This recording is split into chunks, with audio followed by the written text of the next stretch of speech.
I was staring at the citation, taped to my front door, when I realized this was going to be one of those winters that required more than just hot chocolate and patience. The letter, printed on unnecessarily expensive cardstock with the Meadowbrook Estates logo embossed at the top, informed me that my excessive and unauthorized winter decorations violated community standards and needed immediate removal. I had exactly 72 hours to comply or face a fine of $250 per day. The signature at the bottom belonged to Patricia Neville, HOA president, a woman whose personal mission seemed to be making everyone's life as beige and miserable as possible. My winter decorations consisted of exactly 3 things: a handcrafted wooden snowman I'd made in my garage, a string of white icicle lights along my roofline, and a wreath on my door made from pine cones and evergreen branches. Nothing gaudy, nothing excessive, just simple seasonal touches that made my house feel like home during the cold Michigan months. I crumpled the letter slightly before smoothing it back out and reading it again. The irony was so thick I could taste it. What Patricia didn't know, what none of them knew, was that I was the one who had designed their precious community holiday display for the past 3 years. The elaborate setup at the neighborhood entrance that everyone drove past and admired. That was my work. The coordinated light show at the community center. Mine. The elegant winter wonderland theme that had won Meadowbrook Estates recognition from the Grand Rapids Gazette last December. All me. My name is Stephen Zimmerman, and I'm a professional lighting designer and holiday decorator. I've been doing this for 15 years, working with businesses, municipalities, and yes, occasionally homeowners associations who wanted something special. Meadowbrook Estates had contracted my company, Winter Luminosity Design, through a third-party event coordinator, so the HOA board had never dealt with me directly.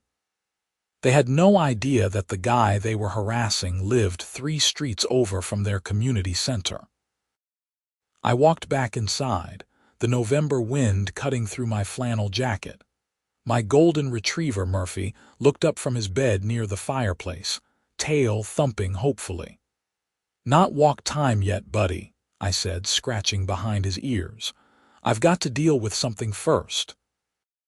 My phone was already in my hand as I settled into my home office, a converted bedroom overlooking my backyard. I pulled up my email and scrolled through until I found what I was looking for. The contract for Meadowbrook Estates' holiday display, scheduled for installation in exactly 2 weeks. The payment terms were clear: 50% upfront, which I'd already received, and 50% upon completion. The total project cost was $48,000, accounting for design, materials, installation, maintenance throughout the season, and removal in January. I leaned back in my chair, thinking. I could call Patricia directly, explain the situation, and hopefully resolve this without drama. But something stopped me. This wasn't the first time the Meadowbrook HOA had pulled something like this. Last spring, they'd cited the Hendersons for planting wildflowers because they weren't on the approved landscaping list. In August, they'd threatened to fine the Chens for having their garbage cans visible from the street on a non-collection day, even though the cans had been out for less than an hour. The HOA's Facebook page was filled with complaints from residents who felt bullied and micromanaged. Patricia Neville ran that board like a fiefdom, and from what I'd heard at neighborhood gatherings, she'd been getting progressively worse over the past year. Her vice president, Karen Morrison, was just as bad, always backing Patricia's most ridiculous policies. Together, they'd turned what should have been a reasonable community organization into something that felt more like a dictatorship. I made a decision. I was going to let this play out naturally. I'd comply with their citation, take down my decorations, and wait. When they contacted me about their holiday display installation, that's when I'd address the situation properly. The next morning, I removed my decorations.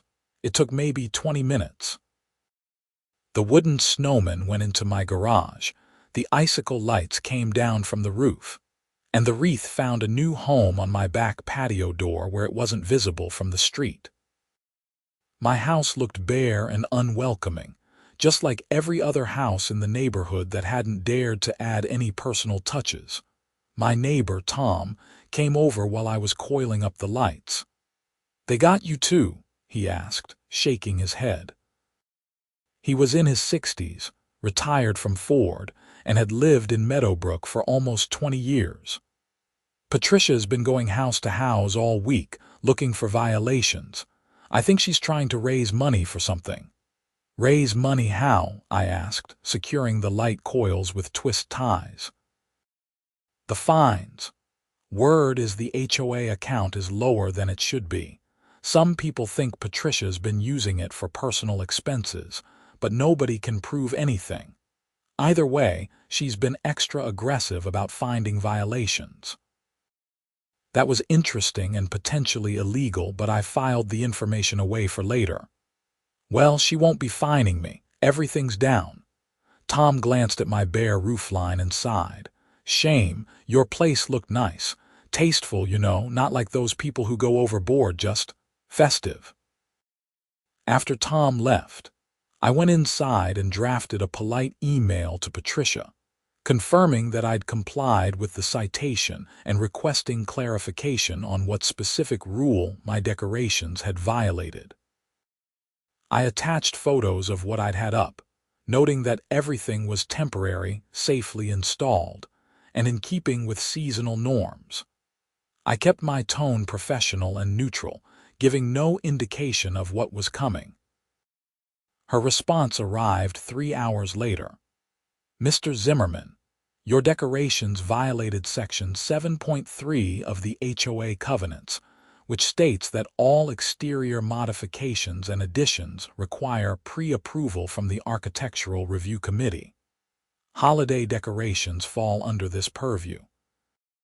In the future, please submit a request form at least 30 days before installing any seasonal displays. Regards, Patricia Neville, HOA President." I read the section she'd cited.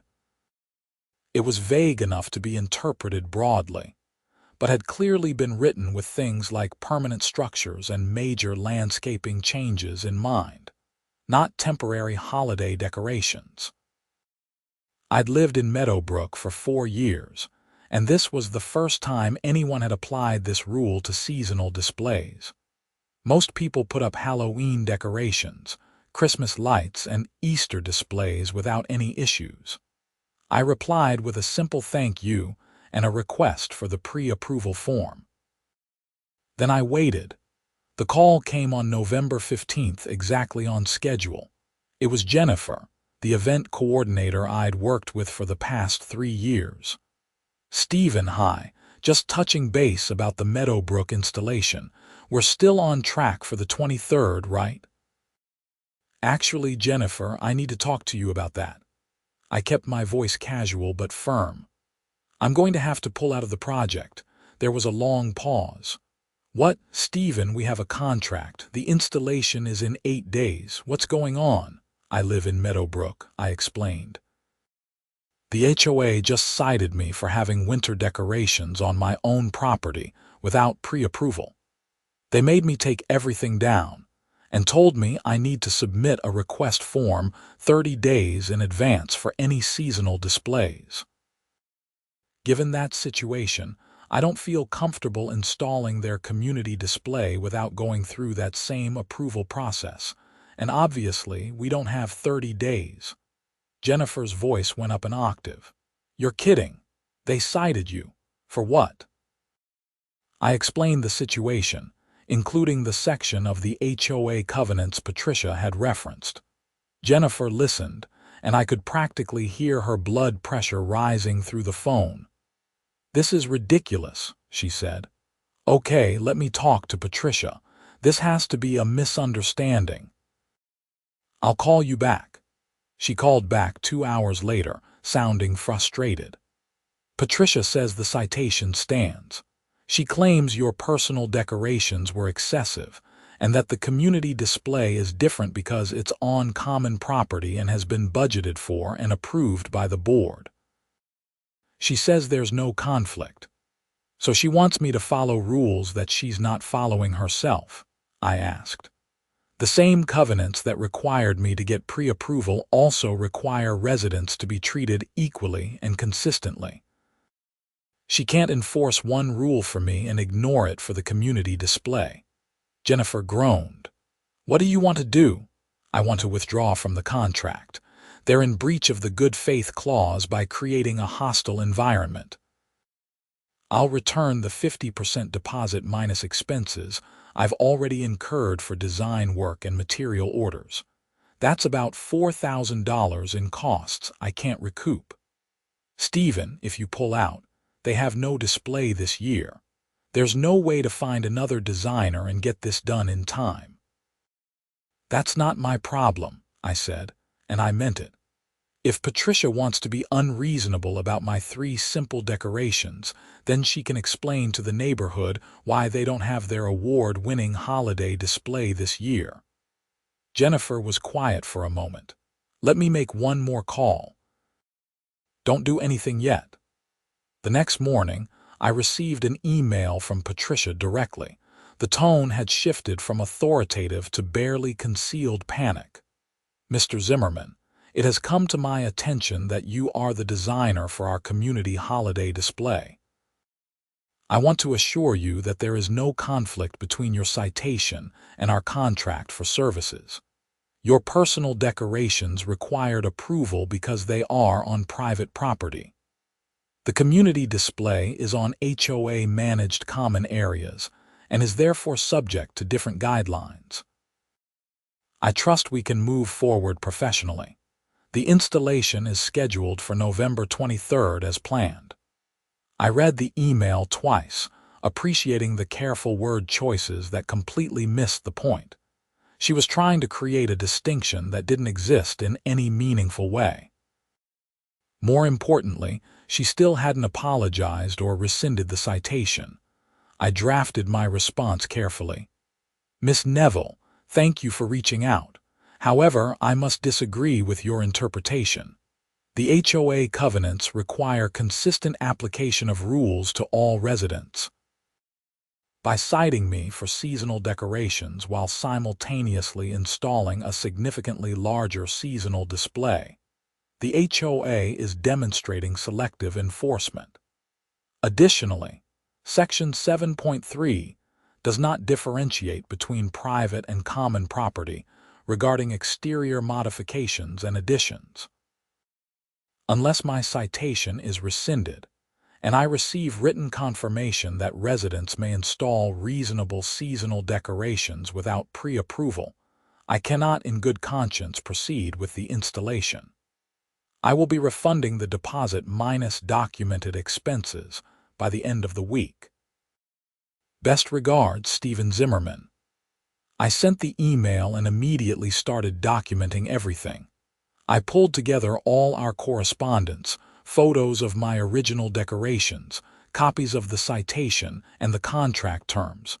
If this escalated, I wanted to be prepared. Patricia's response came within 30 minutes, and the professional veneer was cracking. Mr. Zimmerman, you are under contract. If you fail to fulfill your obligations, we will pursue legal action for breach of contract and damages. We have made commitments to this community based on your agreement to provide services.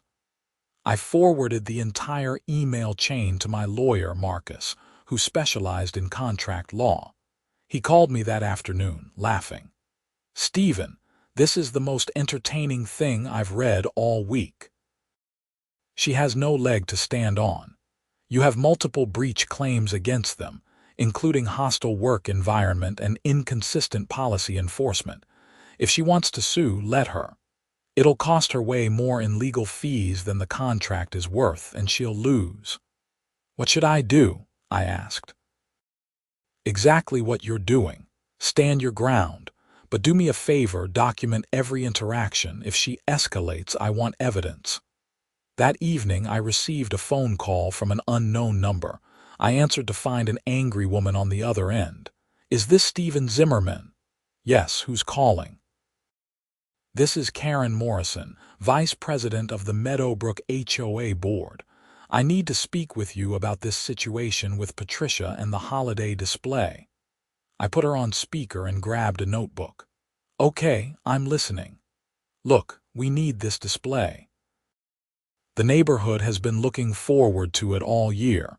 You can't just back out because of some petty disagreement about your decorations."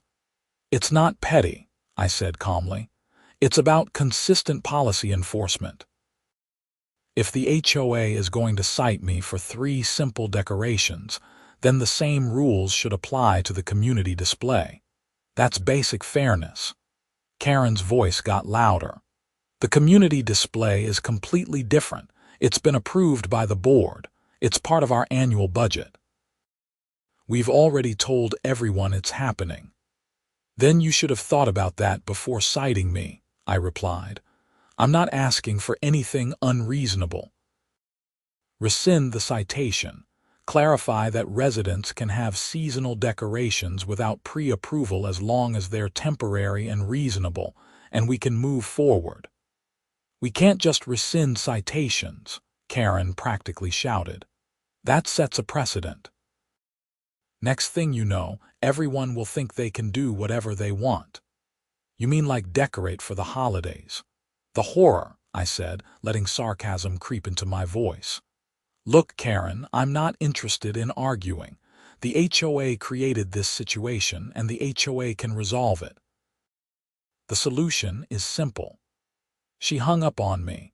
Over the next few days, the situation deteriorated rapidly. I received a formal letter from the HOA's lawyer threatening legal action if I didn't fulfill the contract. I forwarded it to Marcus, who sent a response outlining all the ways the HOA had breached the contract first, and noting that his client was prepared to countersue for harassment and selective enforcement if they proceeded. Meanwhile, word had spread through the neighborhood. Tom told me that the HOA's Facebook page was exploding with angry residents who'd heard about the situation. People were taking sides, with most of them sympathizing with me. Several neighbors had started a petition demanding that the board rescind my citation and revise the approval requirements for holiday decorations. Patricia tried to control the narrative by posting an official statement claiming that I had failed to meet contractual obligations and that the board was exploring all options to ensure the community has a holiday display. She carefully avoided mentioning why I'd withdrawn from the contract. That post backfired spectacularly. Someone, I never found out who, posted screenshots of my original decorations alongside photos of previous years' elaborate community displays. The contrast made Patricia's position look absurd. How could 3 simple decorations require pre-approval while a $48,000 professional light installation didn't? On November 20th, 3 days before the scheduled installation, I received a knock on my door. Patricia Neville stood on my porch, looking strained. She was dressed in expensive casual wear, her hair perfectly styled, but her expression was tight with stress. "Mr. Zimmerman, may I come in?" she asked. I considered saying no, but decided this might be productive. "Sure." Murphy greeted her enthusiastically, and Patricia's facade cracked slightly as she petted him. "Beautiful dog." "Thanks. What can I do for you, Patricia?" She settled onto my couch, and I took the chair across from her. "I'm here to find a resolution," she said carefully. "This situation has gotten out of hand." "I agree." "So you're rescinding the citation?" Her jaw tightened. "I'm prepared to offer a compromise. We'll put your citation on hold pending review. In exchange, you fulfill the contract for the holiday display. After the season, We can revisit the decorating policies." I shook my head. "That's not a compromise, that's kicking the can down the road. You're asking me to do the work while keeping the threat of fines hanging over my head. No deal." "You're being unreasonable," Patricia said, her voice hardening. "This is bigger than just you. The whole community is affected." "Then maybe you should have considered the community before you started citing people for harmless decorations," I replied. "I'm not the one being unreasonable here, Patricia. You created an arbitrary rule, enforcement got called on it, and now you're dealing with the consequences." She stood up abruptly. "Fine, we'll find another designer in 3 days for a project this size. Good luck." I walked her to the door. "The offer stands, by the way. Rescind the citation, update the policy in writing, and I'll do the installation. Otherwise, you're on your own." After she left, I felt a twinge of guilt. A lot of people in the neighborhood, good people who had nothing to do with Patricia's power trip, were going to be disappointed. But I couldn't back down. If I gave in now, Patricia would learn that she could bully people into compliance, and that was worse in the long run. November 23rd came and went. There was no holiday display installation. The entrance to Meadowbrook Estates remained bare, just empty garden beds and unlit lampposts. The community center, which should have been transformed into a winter wonderland, looked abandoned. The neighborhood Facebook page became a war zone. Parents were posting about disappointed kids. Longtime residents were lamenting the loss of tradition. And more people were directing their anger at Patricia and the HOA board. Tom stopped by that evening with a bottle of bourbon. "You holding up okay?" "Yeah, I'm fine. You?" He poured us each a glass. "My wife is furious at Patricia. Half the book club is talking about recalling the board. This might actually be the thing that gets people to care about HOA politics." "That would be nice," I admitted. "I never meant for it to blow up like this, but maybe it needed to happen." "You did the right thing," Tom said firmly. "Patricia's been out of control for a while now. She needed someone to stand up to her." On November 25th, Thanksgiving Day, I was preparing dinner when I received an email from someone named David Warner. He introduced himself as a board member who'd been largely silent during the conflict, but felt compelled to reach out. He apologized for the situation, admitted that Patricia had overstepped, and asked if there was any way to salvage things. I appreciated the message but held firm. Citation rescinded, policy updated in writing, or no display. David replied that he'd bring it up at the emergency board meeting scheduled for November 30th. Apparently, the backlash had gotten severe enough that several board members were demanding action. The day of the board meeting, I received multiple messages from neighbors encouraging me to attend.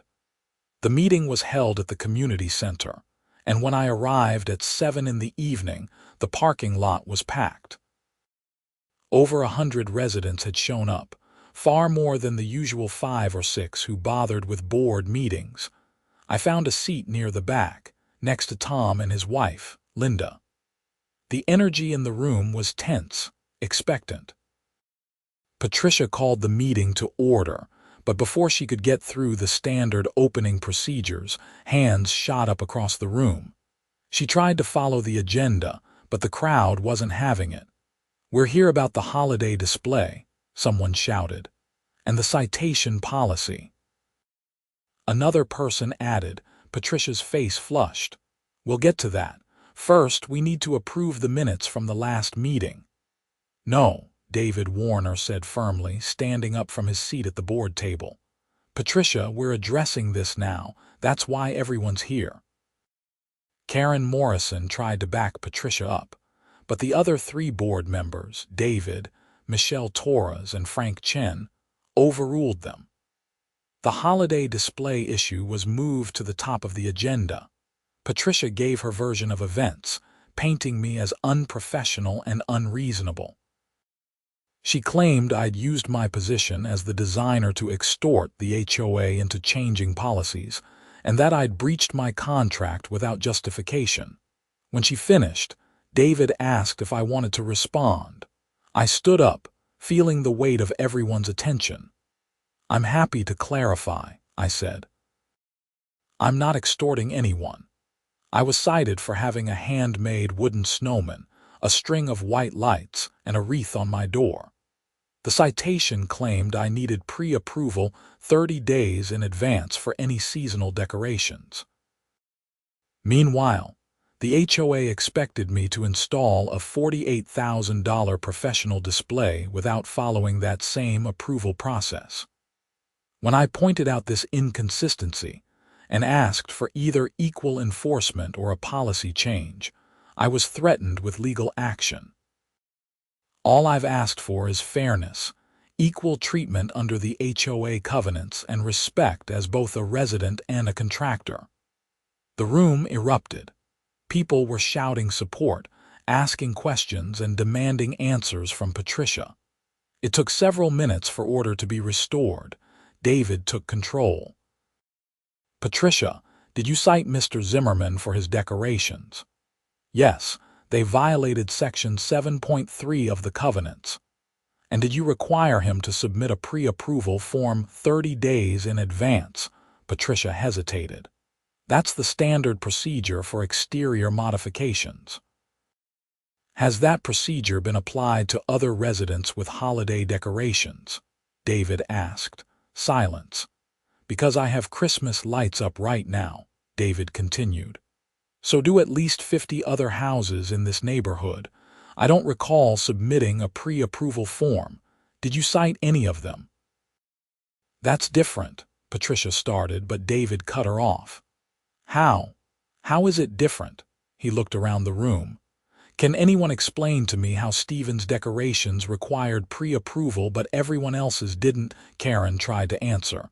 "His were excessive." "I've seen photos," Michelle Torres interjected. She was a lawyer, sharp and precise. "A wooden snowman, icicle lights, and a wreath. That's excessive. I have 3 inflatable snowmen, 2 light-up reindeer, and lights on every bush in my yard. Why wasn't I cited?" The board members went back and forth, and it became clear that Patricia had selectively enforced the rule. Several residents stood up to share their own stories of arbitrary citations and inconsistent policy enforcement over the past year. The Hendersons talked about their wildflowers. The Chens described the garbage can incident. A woman named Sarah detailed how she'd been fined for having her car in the driveway overnight when it was being repaired, even though the covenants allowed for temporary exceptions. A pattern emerged. Patricia cited people she didn't like or who disagreed with her in the past. She used the broad, vague language in the covenants to justify whatever enforcement action she felt like taking. Frank Chen, who'd been quiet until now, dropped a bomb. "I've been reviewing the HOA finances," he said, his voice carrying across the room. "There are discrepancies, significant ones. Over the past 18 months, approximately $37,000 in fine revenue and dues has been deposited, but then transferred out to accounts I can't identify. Patricia, as treasurer, you have sole access to these accounts. I need you to provide documentation for these transfers." Patricia went pale. "That's private HOA business." "No," Frank said firmly. "It's not. The HOA bylaws require financial transparency. Every board member should have access to all accounts, and we're required to provide annual financial reports to the residents. You've blocked both. I'm formally requesting a full audit." The room went silent. This was bigger than holiday decorations now. Karen tried to defend Patricia. "Frank, you're overstepping. Patricia has been managing the finances perfectly well." "Then she should have no problem providing documentation," Michelle said. "I second Frank's request for an audit." David made it 3 votes. The audit was approved over Patricia's and Karen's objections, but the meeting wasn't over. David turned back to the issue at hand. Regarding Mr. Zimmerman's citation and the holiday display, I move that we rescind the citation immediately and issue a written policy clarification stating that residents may install temporary, seasonal decorations without pre-approval, provided they're removed within a reasonable time frame and don't create safety hazards. Furthermore, I move that we formally apologize to Mr. Zimmerman and request that he reconsider fulfilling the contract for this year's community display, with the understanding that we'll compensate him for any additional costs incurred by the delay. Michelle seconded. Frank made it 3. The motion passed, despite Patricia and Karen voting against it. The crowd applauded. Several people came up to me afterward to shake my hand and apologize for what I'd been through. Patricia left quickly, her face a mask of fury.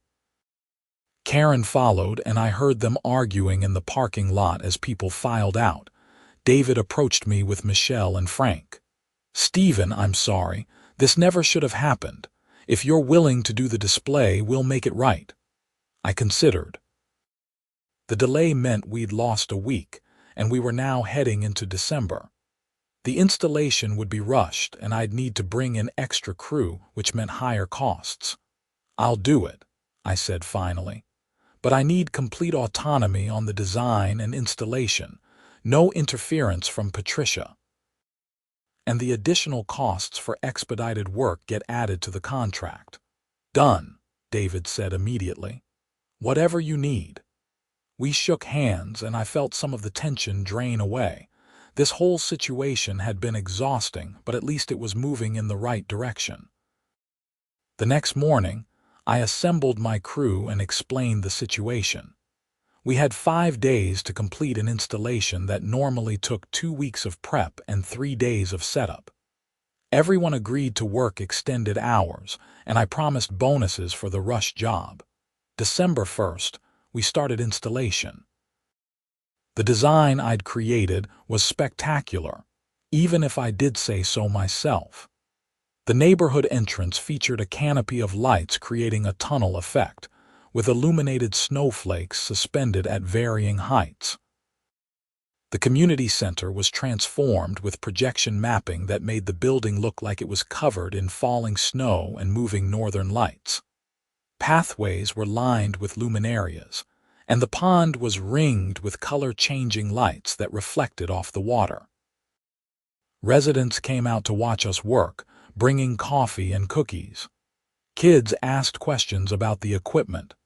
The atmosphere was festive and excited, completely different from the tension of the previous weeks. On December 4th, we finished.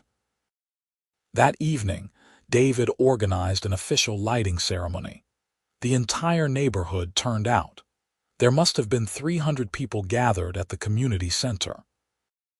David gave a short speech, thanking me and my crew, acknowledging the turmoil of recent weeks and promising that the board would do better going forward. Then he handed me the switch for the master control. I flipped it, and the entire display came to life. The reaction was immediate and overwhelming.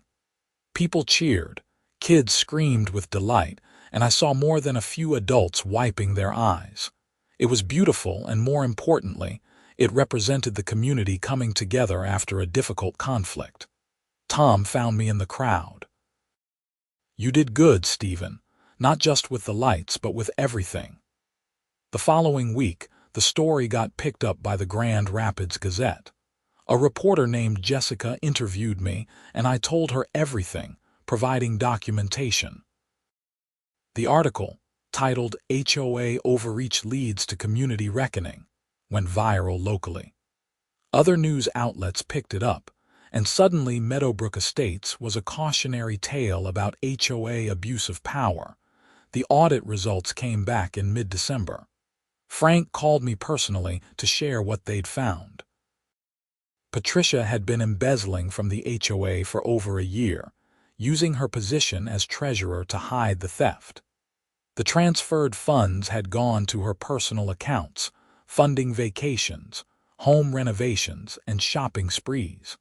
The total amount stolen was $41,000. The board voted unanimously to remove Patricia as president and treasurer, effective immediately. They also filed a police report for embezzlement and fraud. Karen Morrison resigned from the board 2 days later, claiming she'd had no knowledge of Patricia's theft but couldn't continue serving given the scandal. Most people thought she was complicit, but there wasn't enough evidence to prove it. On December 18th, Patricia Neville was arrested. I watched from my window as a police car pulled up to her house 3 streets over. She was led out in handcuffs, and the image made the local news that evening. The charges included embezzlement, fraud, and misappropriation of funds. Her lawyer tried to negotiate, but the evidence was overwhelming. The Meadowbrook HOA board was restructured. David became interim president, with Michelle as vice president and Frank continuing as the new treasurer. They implemented several reforms: financial transparency with quarterly reports to residents, clear guidelines for citations and fines with an appeals process, and term limits for board positions to prevent future abuse of power. In January, as I was removing the holiday display, several neighbors approached me about running for the board. I declined, explaining that I preferred to contribute in other ways, but I appreciated the confidence. Instead, I agreed to serve on a newly formed community advisory committee that would review HOA policies and provide resident input. Patricia's case went to court in March. She pleaded guilty to embezzlement and was sentenced to 2 years in prison, 5 years probation, and full restitution of the stolen funds plus penalties. Her husband divorced her before the sentencing, and their house went up for sale shortly after. The following November, as the weather turned cold again, I put up my decorations. The wooden snowman returned to my front yard, the icicle lights went back on my roof, and the wreath found its place on my door. This time, nobody said a word. In fact, Tom put up a matching wooden snowman that we'd built together in my garage, and several other neighbors followed suit. David contacted me in early November to discuss that year's holiday display. "We want to do it again," he said, "if you're willing. And this time, we're doing it right from the start." I agreed, and the contract was signed without any drama. The installation went smoothly, and the display was even better than the previous year. I added interactive elements, including a voting system where residents could choose the color schemes for different nights, and a dedicated area where kids could see their drawings projected onto a screen in light form. The Meadowbrook Estates holiday display became a destination. People from surrounding neighborhoods drove through to see it. Local news did feature stories, and most importantly, it brought the community together in a positive way. I kept every piece of documentation from that original conflict. The citation, the emails, the legal threats, all of it went into a folder labeled HOA 2025. It served as a reminder of what can happen when people abuse small amounts of power and forget that communities are built on mutual respect and fairness. Murphy got older, graying around the muzzle, but he still loved sitting in the front window watching the holiday lights. Every December, after the display was installed and lit, I'd pour myself a bourbon, sit with my dog, and appreciate what we'd built, both literally and figuratively. The reforms at Meadowbrook lasted. The new board maintained transparency, treated residents fairly, and focused on actual community building rather than petty enforcement. Property values increased, not because of strict rules, but because people genuinely wanted to live in a neighborhood that valued its residents. I expanded my business, taking on more commercial clients but always making time for Meadowbrook's display. It became my showcase project, the one I showed to potential clients who wanted to see what was possible when creativity met community spirit. Tom and I became close friends. We started a neighborhood workshop group where people could learn woodworking, and those wooden snowmen multiplied across Meadowbrook like a friendly invasion. Each one was unique, reflecting the personality of the family who made it, but they all shared a common origin story that everyone knew. On December evenings, walking Murphy through the neighborhood, I'd pass houses with lights and decorations, each one different, each one expressing something about the people who lived there. No more bland uniformity, no more fear of citations. Just a community of people making their homes feel warm and welcoming during the darkest months of the year. The whole experience taught me something valuable about standing your ground when you're right, even when it's uncomfortable. If I'd just taken down my decorations and moved on, Patricia would have continued her pattern of abuse unchecked. By refusing to back down, by insisting on fairness and consistency, I'd accidentally triggered a chain of events that led to real, positive change. I never intended to become some kind of HOA reform hero. I just wanted to put up a wooden snowman and some lights. But sometimes that's how change happens, not through grand gestures but through ordinary people refusing to accept unreasonable treatment. The winter I spent fighting with Patricia, I learned that communities are fragile things. They require maintenance and care, just like the holiday displays I designed. Neglect them, allow toxicity to grow unchecked, and they fall apart. But tend to them, stand up for what's right, and they can become something beautiful and lasting. Jennifer, the event coordinator, sent me a bottle of wine that Christmas with a note. Thanks for the most interesting project I've ever worked on. Never a dull moment with you.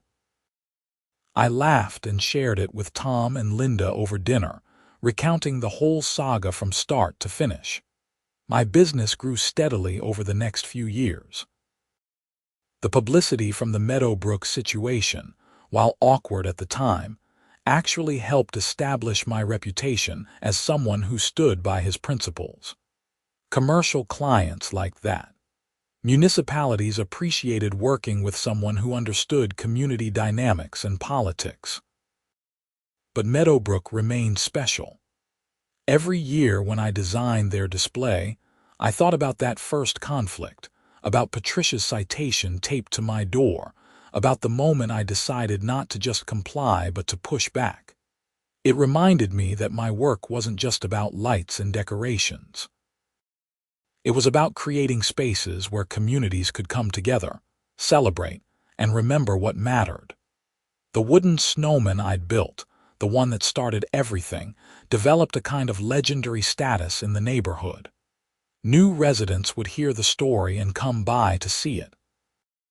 Kids would pose for photos with it. It became a symbol of standing up to unfairness, which was probably more weight than a simple wooden decoration should carry. But I didn't mind.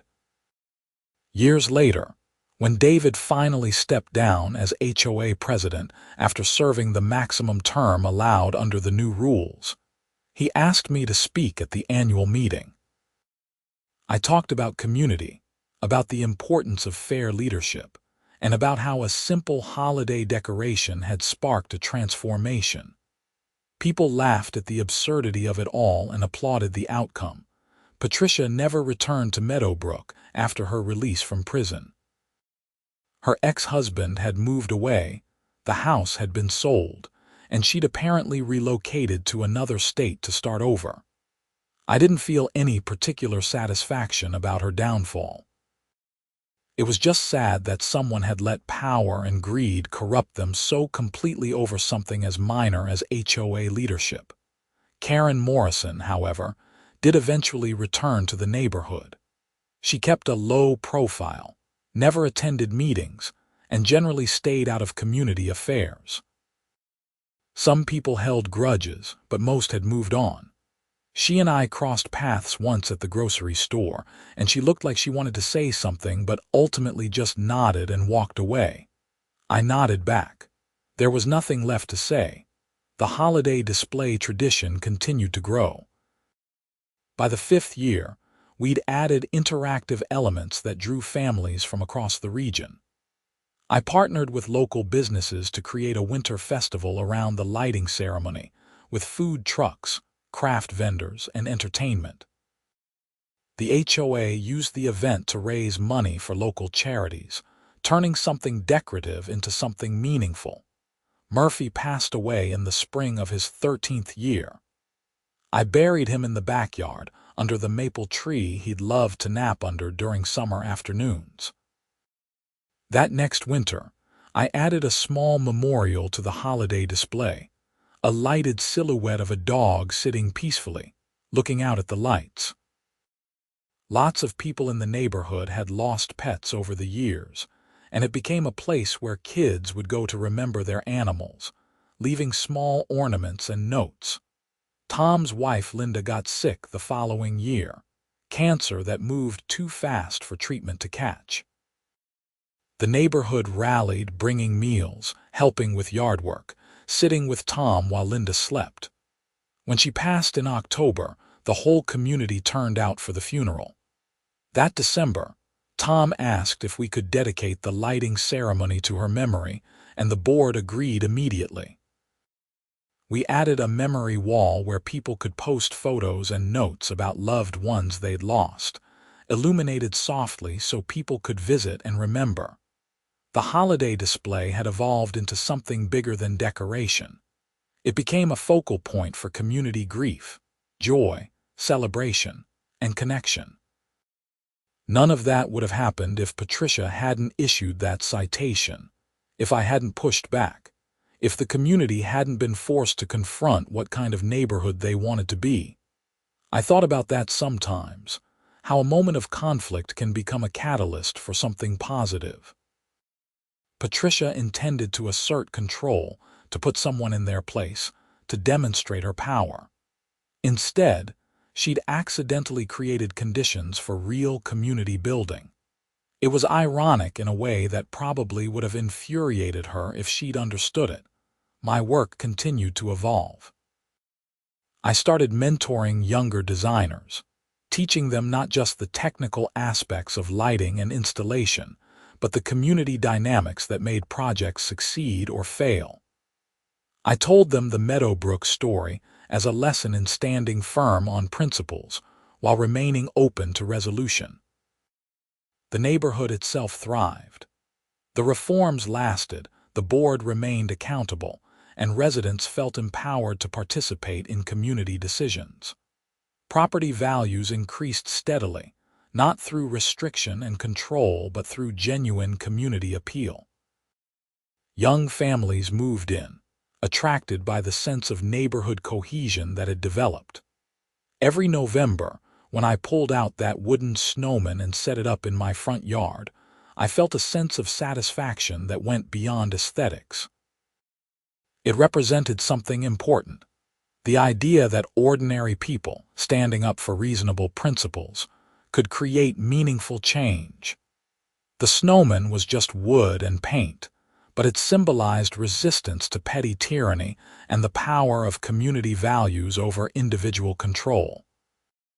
The icicle lights, the wreath, the simple decorations that had caused such conflict now represented freedom. Freedom to make your house feel like home, to celebrate seasons and traditions in your own way, to live without fear of arbitrary punishment from people who'd forgotten that their role was to serve the community, not rule it. I designed holiday displays for many communities over the years, but Meadowbrook remained the most rewarding. Every year, seeing families walking through the lights, kids laughing and pointing at their favorite elements, couples holding hands as they strolled through the illuminated pathways, I felt connected to something larger than myself.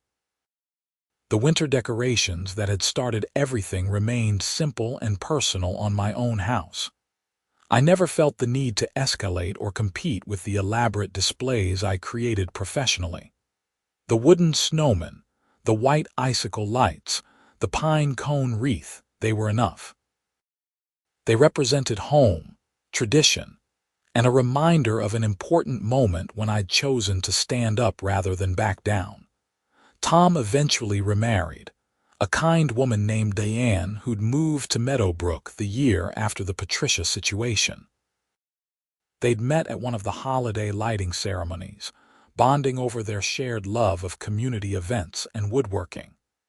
She fit seamlessly into the neighborhood, and she and Tom built wooden snowmen together each November, continuing the tradition Linda had loved.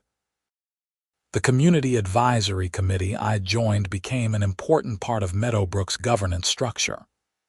We reviewed proposed rule changes, mediated disputes, and ensured that the HOA board remained accountable to residents. It was volunteer work, sometimes tedious, but it felt important. We were maintaining something valuable, protecting it from sliding back into the kind of dysfunction that had existed under Patricia's leadership. I got a dog eventually, another golden retriever I named Cooper. He was gentler than Murphy had been, more contemplative, content to sit quietly while I worked in my garage workshop. Each November, Cooper would watch as I brought out the wooden snowman, tail wagging slowly, somehow understanding that this ritual mattered.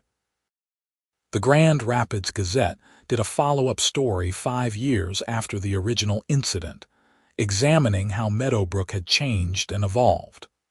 The reporter interviewed dozens of residents, board members past and present, and me. The article highlighted how a community had transformed itself, using a moment of conflict as a catalyst for positive reform. It became required reading in local community development courses, an example of successful grassroots activism and organizational change. I framed that article and hung it in my office, not out of pride exactly, but as a reminder. A reminder that standing up for what's right matters, that communities can change, that small actions can have large consequences. The wooden snowman in my front yard and this framed article told the same story from different angles. Winter remained my favorite season. The cold Michigan weather, the early darkness, the way snow transformed ordinary landscapes into something magical. And every December, when the holiday display lit up Meadowbrook Estates, I felt grateful. Grateful for the community that had rallied together, grateful for the friends I'd made through the conflict, grateful for the lesson that sometimes the right path is the difficult one. The story of the HOA citation and the holiday display became part of Meadowbrook's identity, a founding myth of sorts for the reformed community. New residents heard about it during welcome meetings, learned about the importance of community participation and accountability. The wooden snowmen that dotted front yards each winter served as visible reminders of that history. I continued designing holiday displays, each project unique, each one an opportunity to create something beautiful and meaningful. But I never forgot where it all had led. Never forgot that moment standing in my doorway reading Patricia's citation and making the decision not to simply comply but to stand firm on principle. That wooden snowman, those icicle lights, that pine cone wreath, they'd been the spark that lit a fire of community reform. Not through violence or destruction, but through simple insistence on fairness and equal treatment. It was a very Midwestern kind of revolution, polite, persistent, and ultimately transformative. The years rolled on, each winter bringing new displays, new memories, new moments of community connection. Meadowbrook Estates became known throughout the region as a model for effective, resident-focused HOA governance. Other communities reached out, asking for advice on implementing similar reforms. David, Michelle, Frank, and others who'd been part of the transformation traveled to share their experiences, spreading lessons learned from our conflict. I remained in my house, the same house where Patricia had taped that citation, the same front yard where the wooden snowman stood each winter. It was home, truly and completely. Not because of the building or the property, but because of the community that surrounded it, the neighbors who'd become friends, the shared history of standing together against unfairness. Every November, setting up those winter decorations that had once been prohibited, I thought about how strange and wonderful it was that something so simple had meant so much. A wooden snowman, some lights, a wreath. Basic, modest decorations that anyone might put up without a second thought. But context matters, and in that moment, in that community, they'd become symbols of resistance and ultimately triumph. The holiday display business thrived, my reputation solid, my portfolio impressive. But the most important work remained here, in Meadowbrook, creating that annual display that brought everyone together. It was never just about lights and decorations. It was about community, memory, tradition, and the ongoing work of maintaining something worth protecting. As winter settled over Michigan each year, as I flipped the switch to light up the display, as families gathered to celebrate and remember, I understood that what we'd built together was more valuable than any professional achievement. We'd created a community that valued its members, that held leaders accountable, that celebrated individuality while maintaining cohesion. And it had all started with a citation on my door and a decision not to back down. Sometimes the most important moments in life look small and insignificant at first. A dispute over decorations, a stubborn insistence on fairness, a willingness to stand alone if necessary. But those small moments compound, ripple outward, touch lives in unexpected ways. The wooden snowman stood in my yard each winter, weathered but sturdy, a silent testament to the power of ordinary people standing up for reasonable principles. Children who'd been toddlers when the conflict happened were now teenagers, growing up in a community that valued transparency and fairness because of what had happened before they could remember. That was legacy, I realized. Not grand monuments or famous achievements, but small, persistent influences that shaped how people lived and treated each other. My holiday displays brought temporary beauty, but the community we'd built together, that was permanent, lasting, meaningful. Winter after winter, the lights went up, the community gathered, memories were made and shared. And every time, I thought about that moment of decision, standing in my doorway with Patricia's citation in hand, choosing to fight rather than fold. It had been the right choice, difficult but right, and I'd make it again without hesitation. The wooden snowman, the icicle lights, the pine cone wreath. Simple decorations that had sparked a transformation. They adorned my house each winter, and they'd continue to do so for as long as I lived here.